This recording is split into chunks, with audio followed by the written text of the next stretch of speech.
Hujambo na karibu kwa tahariri ya hii leo, huku tukiangazia tahariri kwamba Raila Odinga mwili upo serikalini lakini roho yake yaendelea kuvutwa na upinzani. Karibu ni kusimulie kwa ukamilifu. Jina langu ni Isaac Leonard. Katika majuma ya hivi karibuni, hali ya kisiasa nchini Kenya imezidi kuchukua sura mpya, huko kiongozi wa chama cha Azimio Raila Odinga akionekana kutikisa msingi wa ushirikiano wake na serikali ya Kenya Kwanza.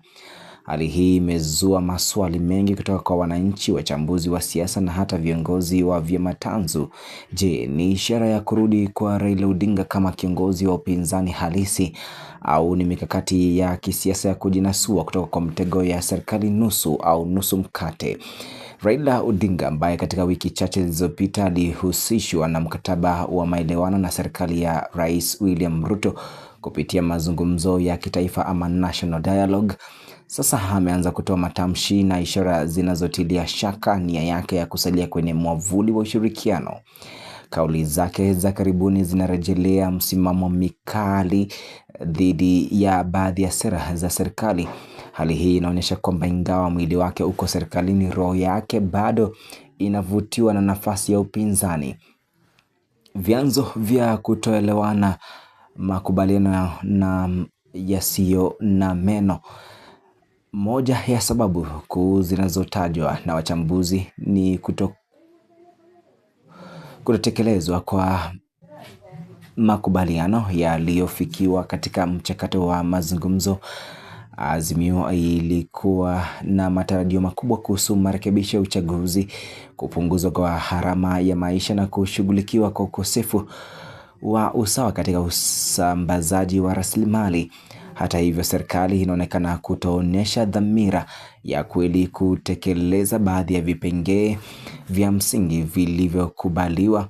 Hii imeacha ladha ya usaliti kwa upande wa Azimio na haswa kwa Raila mwenyewe.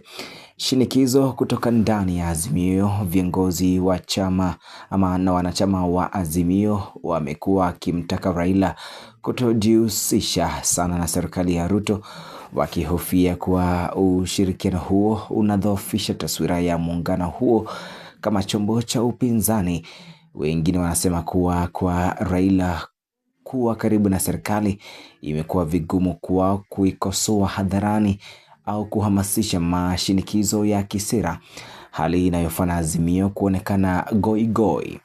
Matarajio ya mwaka 2027 ni kama kwamba mkakati wa kujinasua, na nitasema kwamba wapo wanaoamini kwamba hatua ya Raila Odinga kuanza kurejea kwenye lugha ya upinzani ni sehemu ya mkakati wa kujijenga upya kwa uchaguzi wa mwaka 2027, aidha binafsi au kwa kumwandaa mrithi wake, kwa kiongozi ambaye ameongoza nchi katika siasa kwa zaidi ya miongo minne.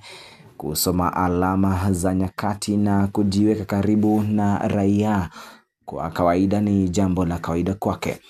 Nitahitimisha nikisema hivi: katika siasa hali hubadilika haraka, lakini jambo moja linaloonekana dhahiri ni kwamba Raila Odinga bado ni mzito kwenye mizani ya siasa za Kenya. Anaweza kuwa amepewa nafasi serikalini, lakini asili yake ya kupinga udhalimu, kutetea haki za wananchi na kuikosoa serikali inapoteleza bado imo ndani yake. Katika hili, mwili wake unaweza kuwa ndani ya serikali, lakini roho yake bado iko mitaani pamoja